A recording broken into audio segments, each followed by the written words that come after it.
Salut, c'est la petite Rustine.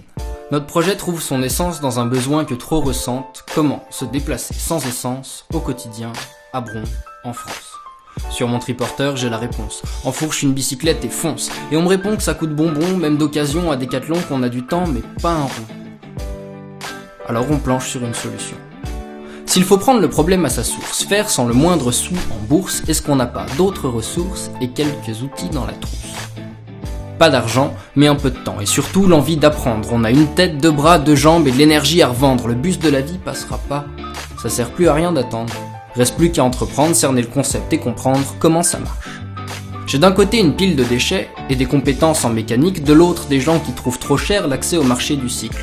Sur mon triporteur, on a bûché pour un modèle économique, mais avant de vous le présenter, un interlude de statistiques. Jusqu'à 6 km parcourus, le vélo va plus vite que n'importe quelle voiture. En ville, j'entends bien sûr. Et si je cumule le temps d'attente passé à un arrêt de bus pour une personne en un an, c'est du temps qui n'en finit plus.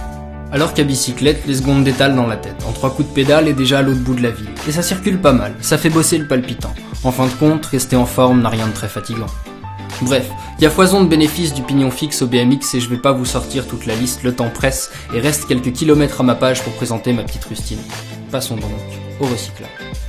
Si les déchetteries sont pleines, qu'on trouve des vélos dans les bennes, alors pas question de refonte. N'importe qui est à même d'apprendre comment on démonte, trie, recycle, remonte et soude ce qu'on passe pour obsolète. Une clé à laine, de l'huile de coude et dans 4 heures j'ai une bicyclette correcte, qui roule impec, qui tient la route et qui m'amène aux printanières de Bron où l'on écoute parler de changement social monté sur pignon pédale. Voilà pour le contexte. Quant à nos forces et nos faiblesses, on a le guidon dans la tête sur les épaules, la selle sous les fesses, le reste dans les guiboles. Afin d'atteindre l'objectif de rendre ce projet collectif, on a prévu quelques services contre apport monétaire pour réussir à obtenir en à peine 2 ans d'exercice, 95% d'autonomie financière. Devrais-je dire vélonomie libertaire ? Alors, oui au transport doux, le bus, le tram, même la voile, tout ce qui permet au final d'être à l'heure là où il faut à moindre coût, puisque mon vélo ne résout qu'une part du problème social. J'en suis conscient, mais j'ai confiance en cette dynamique, qu'on peut transmettre la mécanique et augmenter la part modale de la petite reine si l'on s'attelle à la tâche. Seulement, tout le monde ne sait pas faire. Et comme d'autres avant moi, j'ai appris quoi, quand, comment qu'on récupère, et ce savoir-faire a un prix. Ça justifie même un salaire. Si l'on table sur 300 personnes prêtes à apprendre à faire elles-mêmes, qu'on propose pour la modique somme de 30 € annuels une adhésion donnant droit à un local et des conseils, plus ce qu'il faut de matériel pour bricoler sa petite reine, alors, on entre en position d'entamer les négociations avec qui prend les décisions pour augmenter l'incitation à l'utilisation de transports qui ne polluent plus les voies.